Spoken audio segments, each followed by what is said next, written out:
कृष्ण। तो आज के सेशन में हम कंटिन्यू कर रहे हैं Bhagavad Gita as it is chapter 9 text number 2। तो ये श्लोक हमने कल के सेशन में कवर किया था। उसके भावार्थ का जो आधा भाग हमने कल कवर किया था, उसे छोड़ के आगे वाला आधा भाग आज हम कवर करेंगे। तो कल हमने एक्सप्लेन किया था कि इस भावार्थ में प्रभुपाद ने इस श्लोक में दिए गए हर एक शब्द के लिए प्रभुपाद ने हमें यहाँ पे एक्सप्लेनेशन दिया।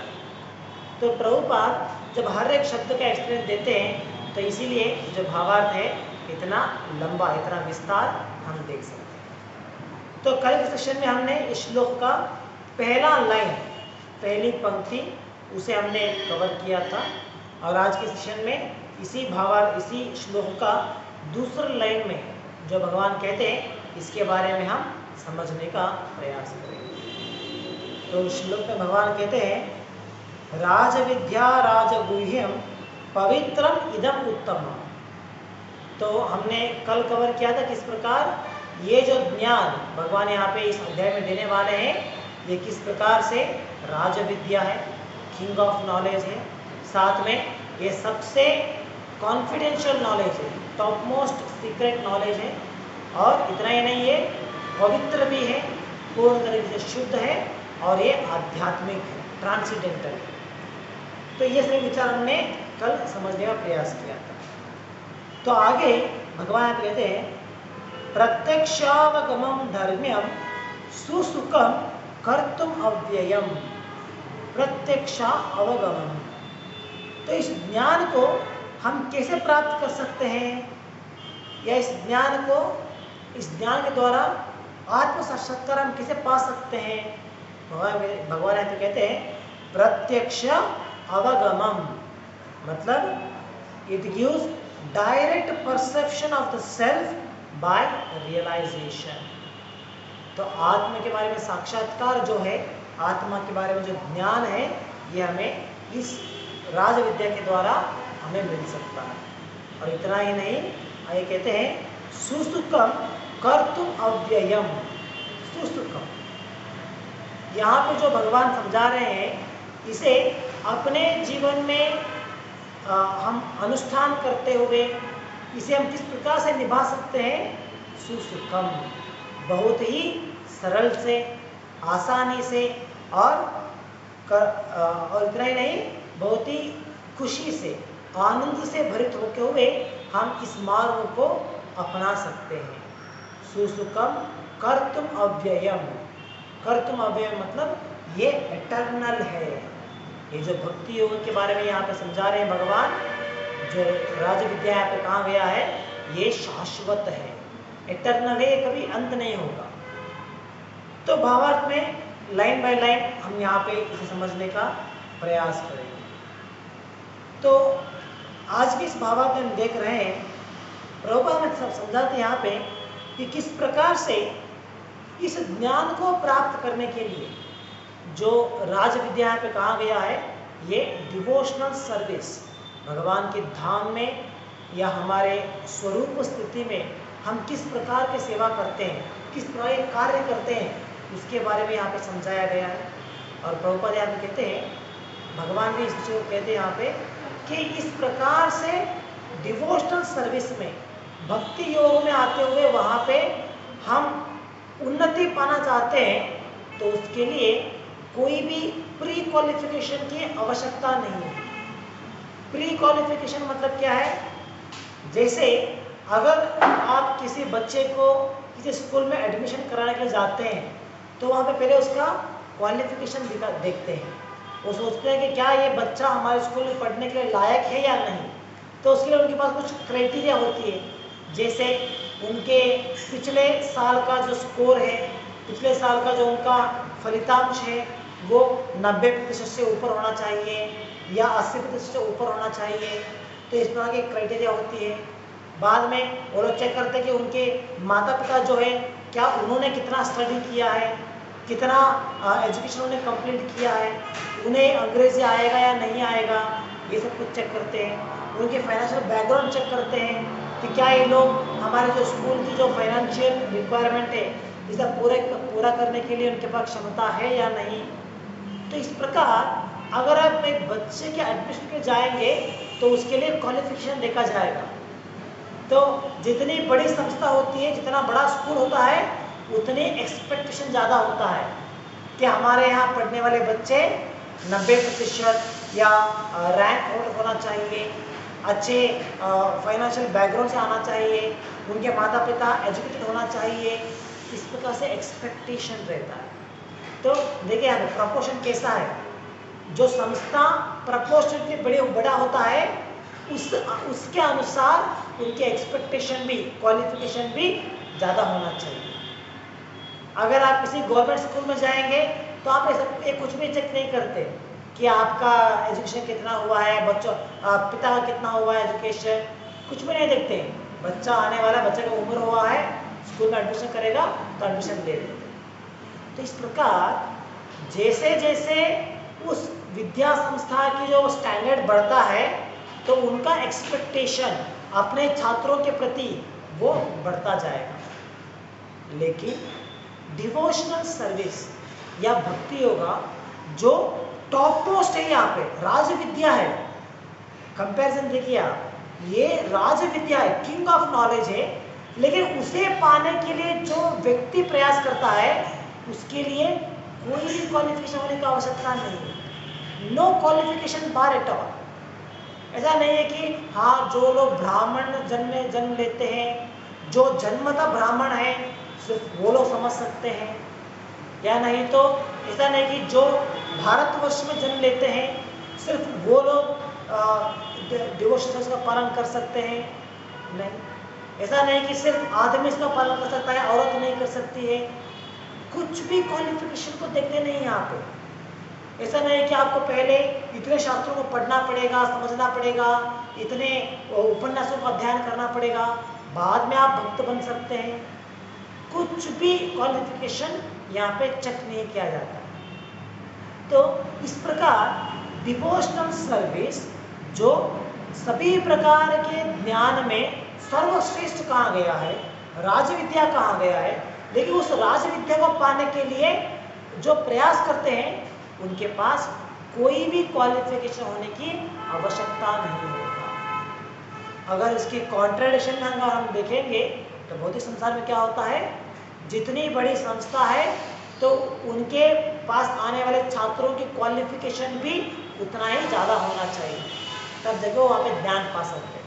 तो ये हम कॉन्ट्रडिक्शन हमारे इस आध्यात्मिक ज्ञान में और इस भौतिक स्थान में हम देख सकते हैं। तो इस चीज़ को समझाने के लिए प्रभुपाद यहाँ पे नारद मुनि के पास टाइम को, नारद मुनि के जीवन कथा को यहाँ पे कोट कर रहे हैं। तो नारद मुनि जो एक शुद्ध भक्त है, जो हमारे संप्रदाय में आने वाले एक महान आचार्य हैं, जो अपनी भक्ति के कारण पूरे संसार में जाने जाते हैं, किस प्रकार से वो हमेशा भगवान का नाम संकीर्तन करते रहते हैं, कितने शुद्ध भक्त हैं। तो नारद मुनि इतने बड़े शुद्ध भक्त होने से पहले अगर उनका पिछला जन्म हम देखते हैं, जो भागवत में उसके बारे में वर्णन आता है, स्वयं नारद मुनि अपने पिछले जन्म के बारे में वर्णन करते हुए कहते हैं कि नारद मुनि बनने से पहले उसके पूर्व जन्म में वो एक मेड सर्वेंट, मतलब एक काम करने वाली स्त्री के पुत्र थे। तो काम करने वाले मतलब उनकी जो सोशल स्टेटस है सबसे नीचा होता है। ऐसा नहीं कि वो पहले बड़े ब्राह्मण के खानदान में जन्म लिए थे या बड़े पंडितों के खानदान में जन्म लिया था, नहीं। वो उन्होंने तो पहले अपने पिछले जीवन में एक काम करने वाले, एक दासी के पुत्र थे। तो सोशल कंडीशन में, सोशल स्टेटस में सबसे नीचे स्तर पे वो आते थे, लेकिन फिर भी हम देखते हैं अगले जीवन में वो इतने महान भक्त बन जाते हैं। इतना ही नहीं, अगला जीवन उतना ही नहीं, उसी जीवन में जब वो दासी पुत्र थे, उसी जीवन में वो किस प्रकार से भगवान के प्रति भक्ति पाते हुए, भगवान के प्रति भक्ति को अपने मन में उजागर करते हुए किस प्रकार से भगवान की प्राप्ति करने के लिए प्रयास करते हैं।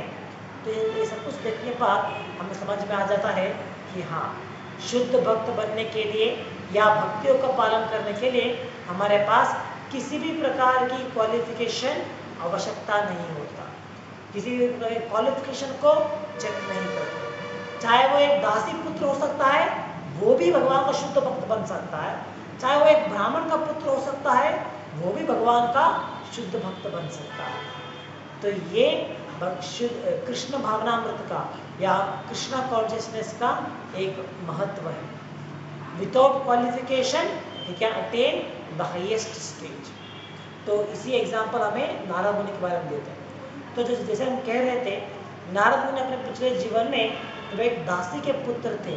तो हम कहते हैं भागवतम में कि जब चातुर्मास के समय में, चातुर्मास के समय जब जो बारिश का महीना होता है, तो योगी सन्यासी जो ऋषि मुनि जब वो हमेशा ट्रैवलिंग करते रहते थे, तो उस समय में मतलब एक 4 महीने का समय होता है, वहाँ पे वो एक स्थान में अपना वास को फिक्स कर देते, कहीं पे ट्रैवल नहीं करते।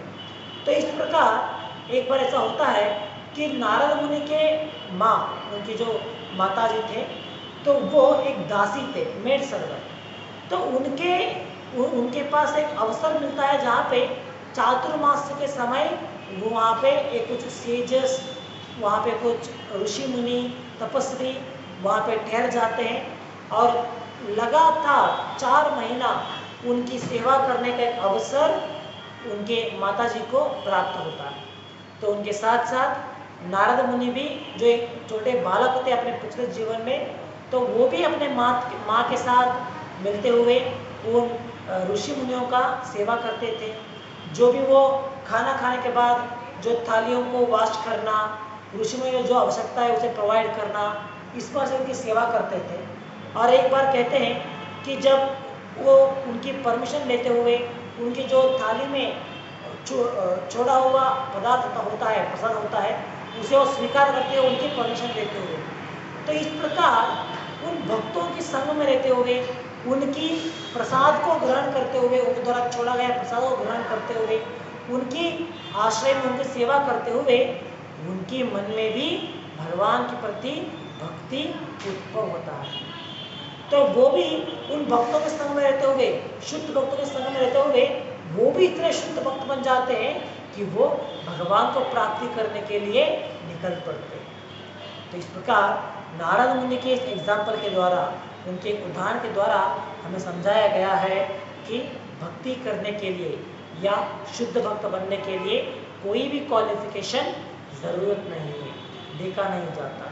अगर हमें मन में विश्वास है और भक्ति करना है, तो गुरु के आश्रय के अनुसार, शास्त्रों के अनुसार अगर हम नियमों का पालन करेंगे तो हम शुद्ध भक्त बन सकते हैं। तो इसीलिए प्रभुपाद यहाँ पे इस विषय को समझाते हुए वेदांत सूत्र के द्वारा एक वेदांत सूत्र को यहाँ पे कोट कर रहे हैं।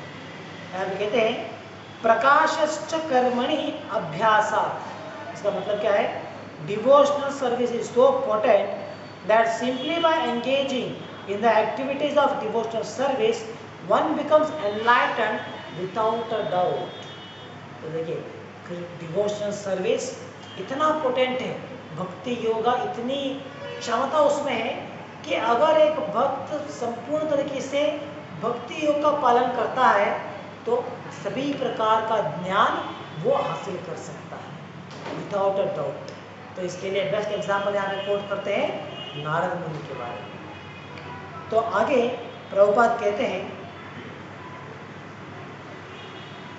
In the Shrimad Bhagavatam it is said that religious people generally do not know that the highest perfection of religion is the attainment of the stage of devotional service। तो प्रभुपाद कहते हैं, बहुत बार क्या होता है, जो शास्त्रों के अनुसार अपने आप को शास्त्र के फॉलोअर कहलाते हैं, जो अपने जीवन में कुछ नियमों का पालन करते रहते हैं, लेकिन उन्हें ये समझ में नहीं आता है कि सभी प्रकार के धर्म का आखिरी स्टेज होता है या सभी प्रकार के धर्म का मूल उद्देश्य होता है भगवान के प्रति प्रेम उजागर करना, भगवान के प्रति अपने मन में प्रेम बढ़ाना, यही सभी धर्म का मूल तत्व होता है। तो जो शास्त्रों के प्रति अज्ञान में है या सही प्रकार से समझ नहीं पाते, अपने आप को धार्मिक व्यक्ति कहलाते हैं, लेकिन फिर भी भगवान के प्रति उनके मन में कोई भी प्रेम नहीं होता। बल्कि हम तो देखते हैं लोग धार्मिक बनते हैं भय के कारण से। वो सोचते हैं अगर मैं पूजा नहीं करूँगा तो भगवान शाप दे देंगे, अगर मैं ये धार्मिक विधि नहीं करूँगा तो मेरी कुछ भी मनोकामना पूरा नहीं होगा, मुझे कुछ प्रॉब्लम्स आ जाएंगे। तो इस प्रकार से ये जो लोग धार्मिक लोग होते हैं, बहुत लोग भय के कारण से अपनी धर्म के गतिविधियों को पालन करते हैं। लेकिन एक्चुअली हमें क्या करना है, भय से भक्ति करने का नहीं है, भय से धर्म का पालन नहीं करना है, बल्कि प्रेम के द्वारा भगवान की भक्ति करना चाहिए। तो इस प्रकार प्रभुपाद हमें कहते हैं कि बहुत सारे ऐसे लोग हैं, धार्मिक लोग, जो इस विषय को समझ नहीं पाते हैं कि सभी धर्म के द्वारा उसका आखिरी उद्देश्य होता है कि भगवान के प्रति हमारे मन में प्रेम को बढ़ाया जाए। यही सभी धर्म का मूल आशय होना चाहिए। तो प्रभुपाद बहुत बार अपने अनुवादों, अपने अनुवाद में, अपने क्लासेस में प्रभुपाद कोट करते थे that any religion which does not develop a love for God is a waste of time. जो भी धर्म, चाहे आप किसी भी धर्म का पालन करो, चाहे वो क्रिश्चियनिटी हो सकता है या मोहम्मडनिज्म हो सकता है, बुद्धिज्म हो सकता है या हिंदुइज्म हो सकता है, कोई भी धर्म का पालन करो, लेकिन उस धर्म का पालन करते हुए अगर आपके मन में भगवान के प्रति प्रेम नहीं बढ़ता है, भगवान के प्रति आपके मन में प्रेम नहीं है, तो वो वेस्ट ऑफ टाइम कहलाता है। तो ये एकमात्र क्राइटेरिया हम चेक कर सकते हैं कि जो हम धर्म का पालन करना चाहते हैं ये कितना सही है या कितना गलत है। इसे समझने के लिए इस एक क्राइटेरिया के द्वारा हम समझ सकते हैं। तो जो भी हम पालन कर रहे हैं धर्म को, क्या इसके द्वारा मेरे मन में भगवान के प्रति प्रेम बढ़ा है या नहीं। अगर प्रेम बढ़ा है, आपका जो मार्ग है, जो आपने चुना है, वो सही है। अगर भगवान के प्रति आपके मन में कुछ भी प्रेम नहीं है, तो आपका जो मार्ग आपने चुना है उसके बारे में आपको फिर से विमर्शन करना पड़ेगा। तो ये क्राइटेरिया प्रभुपाद हमेशा कहते थे।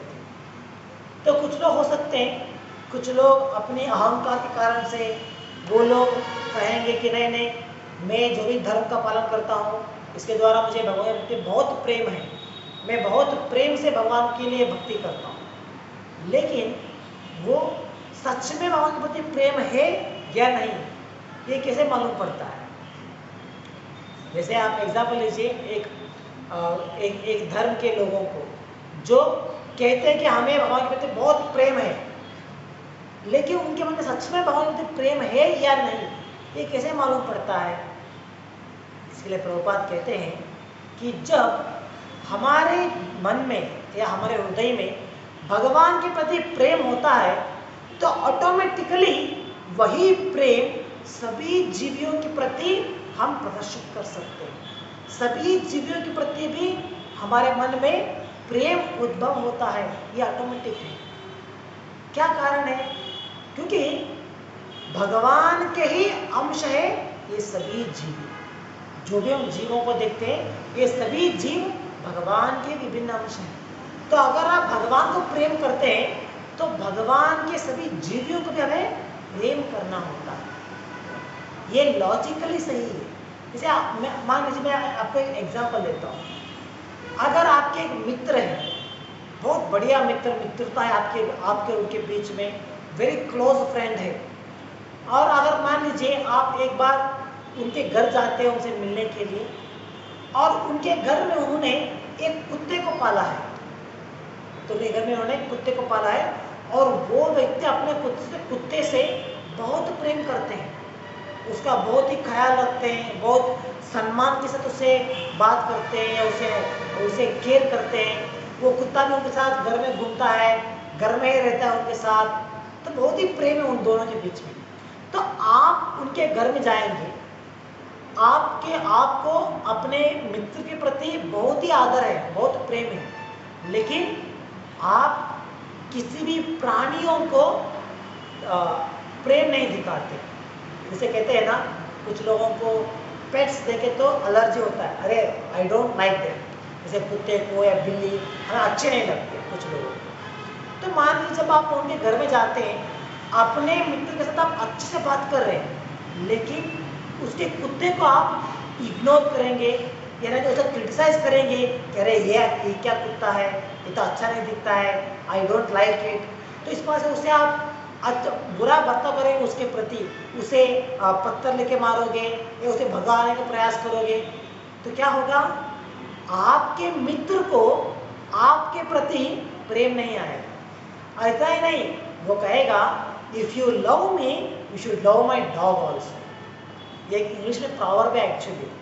अगर आप मुझे प्रेम करते हो तो मुझे आपको मेरे कुत्ते को भी प्रेम करना होगा, उससे भी आप एक्सेप्ट करना होगा।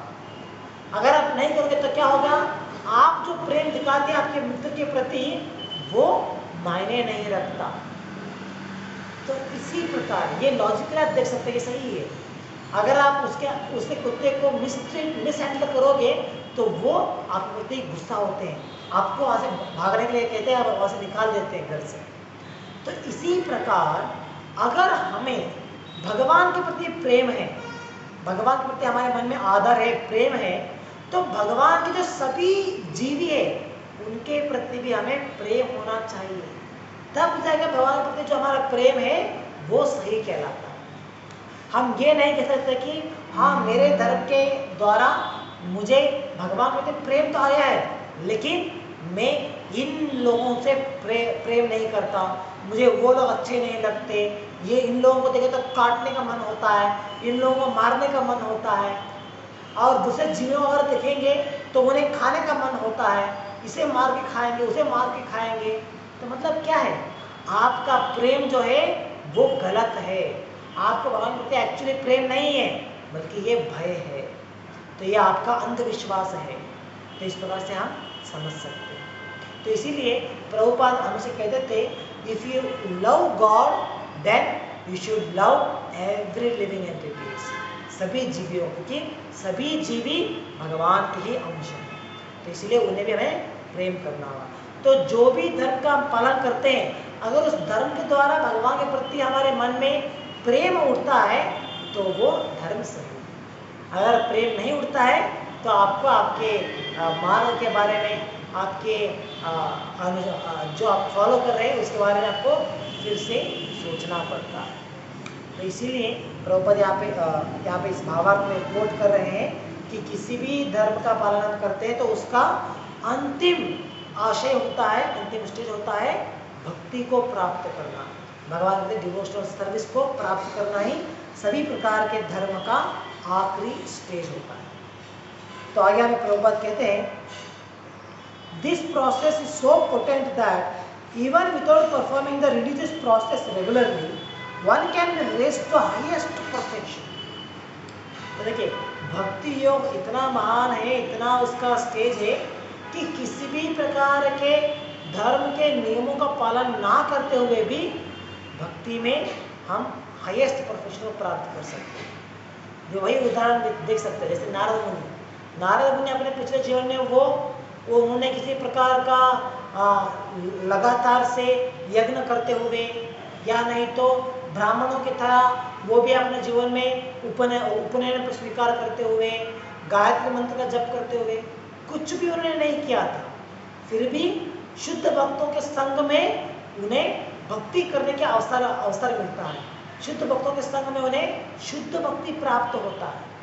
तो इसके लिए ऐसा कुछ रूल्स नहीं है कि आपको पहले कुछ धर्म के नियम पालन करना पड़ेगा तब जाके आप भक्त बन सकते हैं।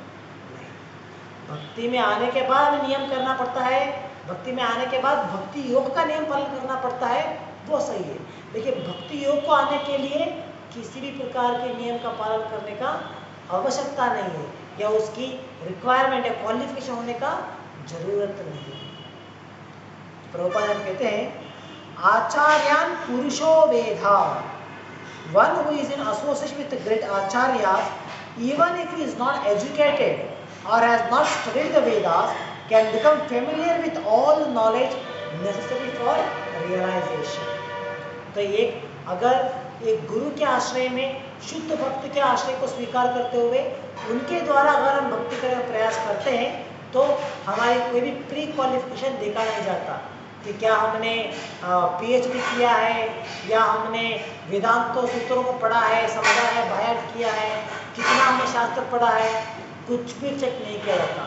फिर भी उसके अलावा हमें वो क्वालिफिकेशन प्राप्त होता है जिसके द्वारा हम मुक्ति के लिए हम मुक्ति को प्राप्त कर सकते हैं। तो इसके लिए हमें सिर्फ और सिर्फ शुद्ध भक्तों के संग में हमें भगवान की सेवा करना चाहिए, शुद्ध भक्तों के संग में डिवोशन सर्विस को प्रारंभ करना है, इतना ही हमारे लिए काफी है। तो आगे प्रभुपाद में समझाते हैं कि किस प्रकार ये मार्ग जो है ये बहुत ही जॉयफुली परफॉर्म किया जाता है।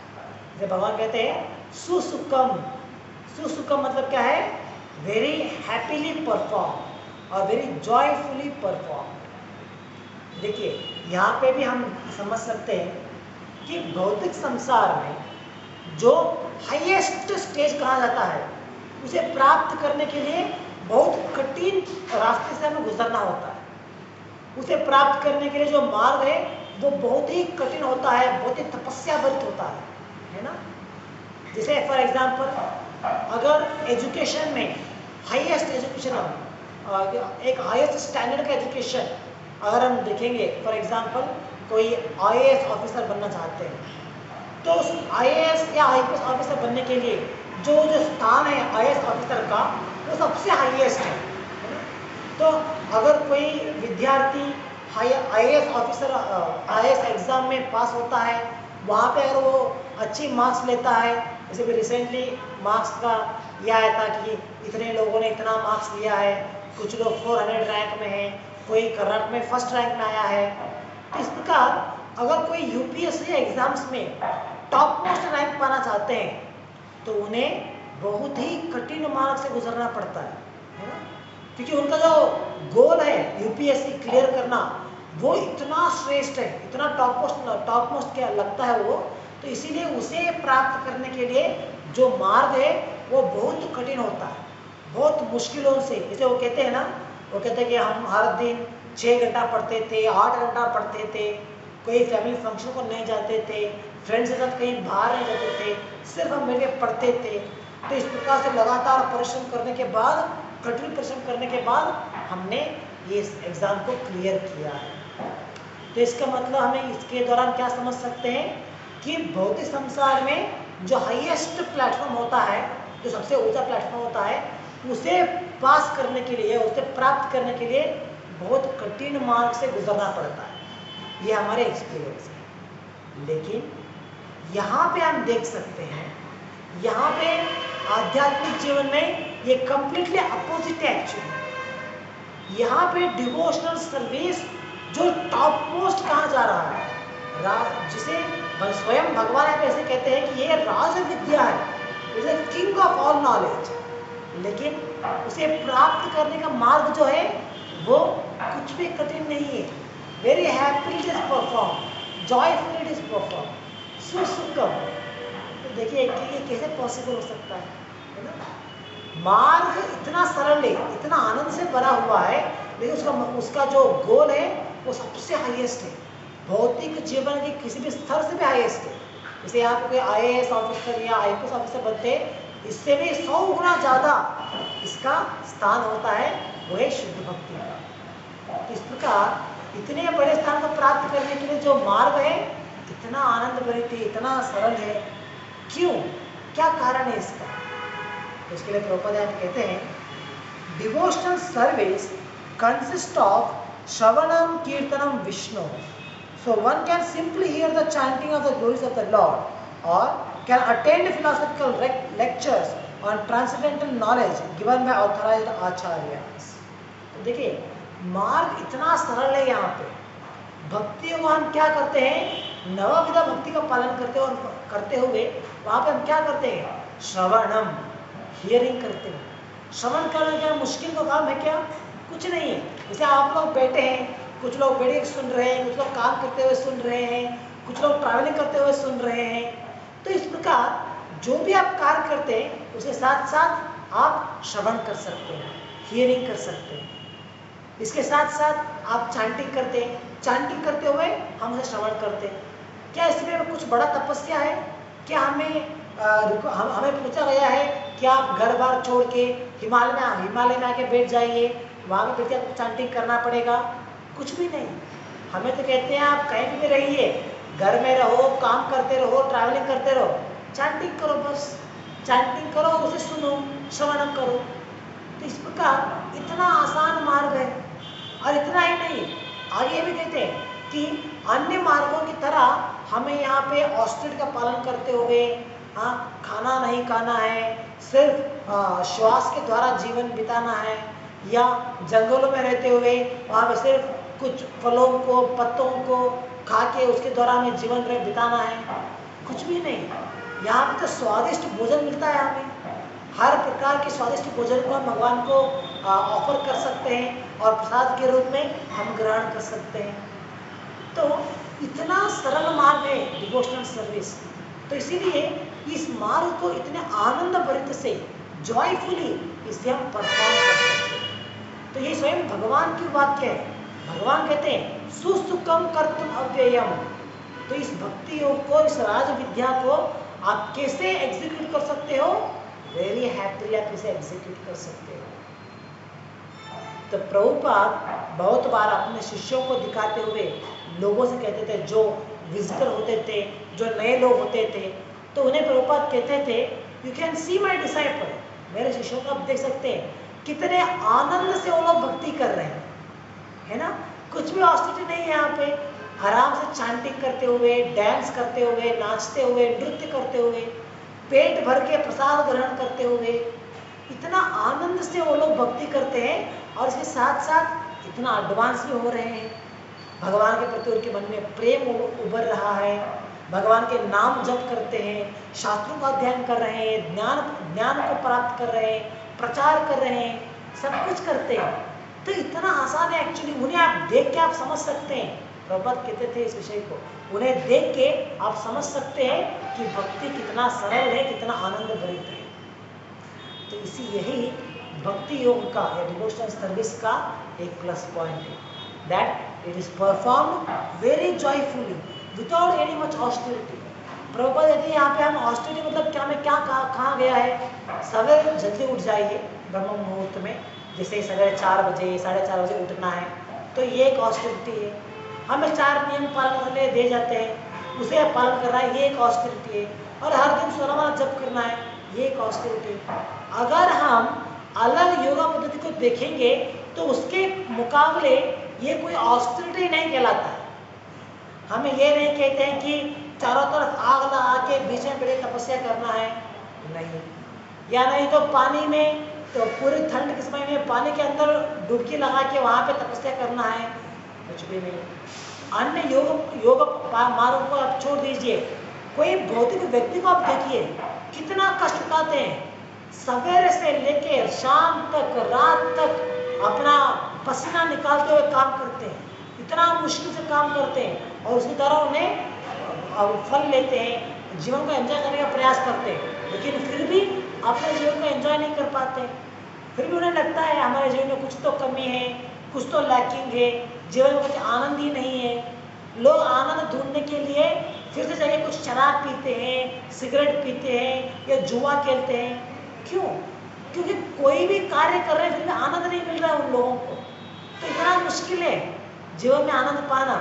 लेकिन भक्ति योग आप देखिए, भक्तों का मार्ग देखिए, उनका जीवन देखिए, इतना सरल, इतना आनंद भरित, बिना किसी ऑस्टेरिटी का आनंद से जीवन बिताते हैं, आनंद से भक्ति करते हैं, और बाद में सीधा भगवान के धाम को भी जाते हैं। तो ये सभी प्लस पॉइंट्स हम देख सकते हैं इस भक्ति में। तो इसलिए भगवान कहते हैं इट इज सुसुखम और कर्तुम अव्ययम। ये इतना सरल है कि भक्ति कोई भी कर सकता है, नो क्वालिफिकेशन। जैसे प्रभुपाद हमें एग्जाम्पल देते हैं, भगवान भगवत में कहते हैं कि मुझे अगर आप एक पत्रा, एक पत्ता, या एक फूल, या थोड़ा सा पानी, या एक फल अगर आप मुझे ऑफर करोगे भक्ति के द्वारा, भक्ति से, तो मैं उसे स्वीकार करूंगा। तो पत्रम पुष्पम फलम तोयम यो में भक्त्या प्रयच्छति।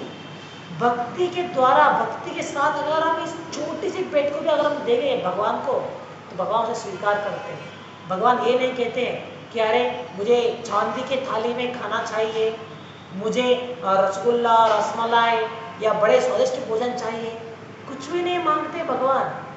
अगर आप सिर्फ एक पत्ता दोगे, एक तुलसी का पत्ता आप निकल के ऑफर करोगे, तो भगवान स्वीकार करते हैं आनंद से।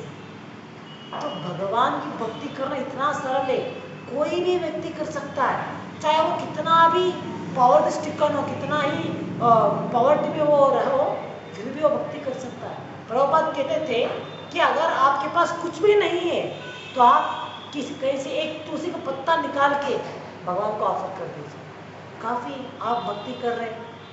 अगर आपके पास सिर्फ एक पानी है, पानी तो सब जगह मिल जाता है आपको, थोड़ा सा पानी लेके आप ऑफर करिए भगवान को और उसे आप स्वीकार कीजिए, तो आप भक्त बन सकते हैं। तो भक्ति करना इतना सरल है एक्चुअली। अगर कोई व्यक्ति कहीं तार मरुभूमि में, जो तार डेजर्ट है, वहां पे अगर वो रहेगा, तो वहां पे उसके लिए भक्ति करने के लिए अवसर है। तो इस प्रकार भक्ति करना इतना सरल है, इतना सुसुकम है कि कोई भी कर सकता है। और भगवान कुछ आकांक्षा भी नहीं रखते। भगवान ये नहीं कहते हैं कि अरे मंदिर में देखो, मंदिर में मेरे लिए इतना पकवान बनाते हैं, मेरे लिए इतनी बढ़िया बढ़िया सेवा देते हैं, इतने सोने के गहने देते हैं, तुम्हारे पास तो कुछ भी नहीं है। नहीं, भगवान नहीं कहते हैं सब कुछ। भगवान तो आनंद से लेते हैं जो भी आप उन्हें देते हैं। तो इसीलिए वो कहते हैं दैट भक्ति can be performed by anybody at any condition in any form of their life. बहुत ही सरल है। तो सिर्फ हमें प्रेम होना चाहिए भगवान के प्रति। अगर आप तुलसी का पत्ता भी ऑफर कर रहे हैं, अगर प्रेम के साथ अगर आप ऑफर करोगे, तो भगवान स्वीकार करते हैं। इतना ही काफी भगवान के लिए। तो भगवान प्रभुपाद कहते थे इसीलिए कि भगवान हमारे भक्ति के लिए भूखे हैं। जो हम खाना देते हैं उस खाने के भगवान भूखे नहीं है, बल्कि भगवान तो हमारे भक्ति के लिए भूखे हैं। तो इस प्रकार प्रभुपाद कहते थे कि अगर मान लीजिए एक व्यक्ति अपने प्रतिष्ठा को दिखाने के लिए, लोगों के पास दिखावटी करने के लिए अगर सोचेगा मैं बड़े से चांदी के थाली में भगवान को भोग चढ़ाऊंगा, लेकिन उसके मन में भक्ति नहीं है, तो क्या होगा? भगवान स्वीकार नहीं करते उस प्रसाद को, भगवान उसे त्याग कर देते हैं, क्योंकि उसके मन में भक्ति नहीं है। वो ऑफर कर रहा है, बड़े थाली में ऑफर कर रहा है, चांदी की थाली में, लेकिन भक्ति नहीं है, भक्ति के साथ ऑफर नहीं कर रहा है, तो भगवान उसे स्वीकार नहीं करते, उसे त्याग कर देते हैं। तो इसलिए भगवान को क्या इंपॉर्टेंट है यहाँ पे? भक्ति, डिवोशन, वो भगवान के यहाँ पे इंपॉर्टेंट है। तो इसीलिए भक्ति जो है या डिवोशनल सर्विस जो है कोई भी परफॉर्म कर सकता है, जो इसलिए बाबा इसे कहते हैं इट इज सुसुकम, it is very easily perform. तो आगे प्रभुपाद यहाँ पे कहते हैं, प्रभुपाद एक्सप्लेन करते हैं यहाँ पे कि किस प्रकार ये भक्ति एवर एग्जिस्टिंग है, एवर लास्टिंग है। तो भगवान ने जो श्लोक में कहा था प्रत्यक्षावगमम धर्म्यम सुसुखम कर्तुम अव्ययम, तो यहाँ कहते हैं कर्तुम अव्ययम मतलब it can be executed and is ever lasting. अव्यय ये एवर लास्टिंग है, कभी इसका अंत नहीं होता। इसका मतलब क्या है? प्रभुपाद समझाते हैं, भक्ति करना या भक्ति का जो फल है, भक्ति का फल भी नाश नहीं होता, और भक्ति करने की सुविधा जो हमें प्राप्त होता है वो सुविधा भी कभी नाश नहीं होता। जैसे कुछ मायावादी, उनका मूल तत्व क्या होता है कि हमें सभी भगवान के निराकार रूप में एक होना है, और वहाँ पे हमारा कोई अस्तित्व नहीं होता, तो इसीलिए हमें वहाँ पे कोई भी कार्य नहीं होता। यही मायावादियों का तत्व है।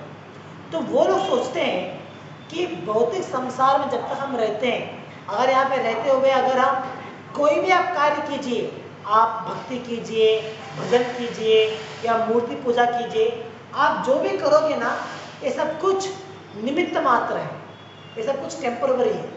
जो भी आप भक्ति करोगे उसके द्वारा जब आप भगवान में एक हो जाओगे तो उसके बाद में कुछ भी करने का आवश्यकता नहीं होता। भक्ति करने की भी आवश्यकता नहीं है, भगवान की आराधना करने की भी आवश्यकता नहीं है, कुछ भी आवश्यकता नहीं है। तो इस प्रकार उनके अनुसार वो सोचते हैं भक्ति करना जो है सब कुछ टेम्पररी है, भगवान को या निराकार रूप को प्राप्त करने तक उतना ही इसका आवश्यकता है, उसके बाद में कुछ आवश्यकता नहीं है। बाद में हम स्वयं भगवान बन जाते हैं और उस समय भक्ति करने की आवश्यकता ही नहीं होता। ये मायावादियों का तत्व है। लेकिन इस श्लोक में जो भगवान समझाते हैं कि ये अव्यया है, इट इज एवर लास्टिंग है, इसके द्वारा हम समझ सकते हैं कि भक्ति करते हुए अगर हम लगातार भक्ति करेंगे तो बाद में हम स्वयं भगवान नहीं बन जाते हैं। ऐसा नहीं कि हमें भक्ति करने का आवश्यकता नहीं है, हम स्वयं भगवान बन जाते हैं, नहीं। भगवान के धाम में जाने के बाद भी अपने स्वरूप स्थिति में हम भगवान की भक्ति कर सकते हैं। तो जो भक्ति हम यहाँ पे कर रहे हैं जो अशुद्ध तरीके से है या अपने भौतिक शरीर के द्वारा कर रहे हैं, वही भक्ति को भगवान के धाम में जाने के बाद भी हम कंटिन्यू कर सकते हैं।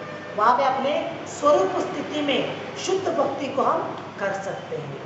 तो ये भक्ति योग का एक विशेषता है। तो it is ever lasting, it never dwindle, ये कभी नाश नहीं होता, यही इसकी महानता है। तो नारद मुनि के जीवन में भी हम इसका उदाहरण देख सकते हैं। तो नारद मुनि जब उनके पिछले जीवन में वो एक बालक के रूप में जो भक्ति करना उन्होंने प्रारंभ किया था, तो अपने अगले जीवन में भी उन्होंने उसे कंटिन्यू रखा। ऐसा नहीं कि नारद मुनि जो शुद्ध भक्त बन गए, प्योर डिवोटी बन गए, तो उसके बाद में वो भक्ति करना छोड़ दिए, नहीं।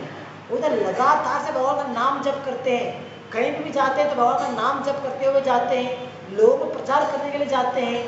तो वो नरक में भी जाते हैं तो वहाँ भी भगवान का नाम लेते हैं, प्रचार करते हैं, ये सब कुछ करते हैं। क्यों? ऐसा नहीं कि वो शुद्ध भक्त बन गए तो सब कुछ छोड़ दिए भक्ति करना, नहीं। भक्ति करना जो है ये एवर लास्टिंग है, इट इज अव्ययम, इसका कभी अंत नहीं होता। तो यही विचार भावार्थ में प्रभुपाद एग्जाम्पल समझाते हैं, मायावादियों का एग्जाम्पल देते हुए और साथ साथ में नारद मुनि का एग्जाम्पल देते हुए हमें इस विषय को यहाँ पे समझाते हैं। तो आगे प्रभुपाद कहते हैं, actual devotional service continues even after liberation. When a devotee goes to the spiritual planet in the kingdom of God, he is also engaged there in serving the Supreme Lord. He does not try to become one with the Supreme Lord. देखिए, भगवान के जो भक्ति है actually प्रारंभ होता है मुक्ति के बाद, मुक्ति के बाद एक्चुअली चालू होता है। तो भगवान के धाम में जाएगा हम लोग क्या करते हैं, ये यही विचार है, यही विचार इस अध्याय में हमें समझाया जाता है आगे। तो यहाँ प्रभुपाद कहते हैं कि भगवान के धाम में जाने के बाद भी हम भगवान की सेवा में लगे हुए होते हैं, अलग अलग प्रकार की सेवाओं में अलग अलग जीविया लगे हैं, भगवान को संतुष्ट करने का प्रयास कर रहे हैं। तो इस प्रकार अपने स्वरूप स्थिति में भगवान की सेवा में हम कंटिन्यू करते हैं वहाँ पर। तो ये भगवान की डिवोशनल सर्विस है, भक्ति होगा। तो आगे प्रभुपाद कहते हैं, as it will be seen, actual devotional service begins after liberation. So in the Bhagavad Gita, it is said, Brahma Bhuta. After being liberated or being situated in the Brahman position, one's devotional service begins. ये हमने cover किया, जैसे मुक्ति के बाद में ही actual भक्ति प्रारंभ होता है। तो ऐसा नहीं कि मुक्ति पा लिया हमने तो अभी हम भक्ति करना छोड़ देंगे, नहीं। It is ever lasting, it is, इसे कहते हैं अव्यया। तो आगे प्रभुपाद कहते हैं कि भगवान को समझना, जैसे हमने कहा है कि अन्य मार्ग के द्वारा पॉसिबल नहीं है, चाहे वो कर्म योगा या ज्ञान योगा या हठ योगा, अष्टांग योगा, इस प्रकार किसी भी योग के द्वारा अगर हम प्रयास करते हैं तो आखिर में हमें भक्ति योग में कल्मिनेट होना पड़ता है, भक्ति योग में आगे पहुंचना पड़ता है। अगर हम भक्ति योग तक आगे नहीं पहुंचेंगे तो हम भगवान को प्राप्त नहीं कर सकते, भगवान के धाम को प्राप्त नहीं कर सकते। पिछले अध्याय में हमने इस विषय को समझा है। अगर कोई इस प्रकार के योग स्थिति के द्वारा परिपूर्णता पाने का प्रयास करते हैं तो अपने आखिर के समय में अगर वो नियमों का पालन करेंगे, कुछ कंडीशन का पालन करेंगे, तो मैक्सिमम वो भगवान की निराकार रूप में एक हो सकते हैं, उतना ही। भगवान के धाम को नहीं जा सकते, भगवान की सेवा नहीं कर सकते, भगवान के धाम में अपना स्वरूप को भी प्राप्त नहीं कर सकते, ये कुछ भी पॉसिबल नहीं होता है उनके लिए।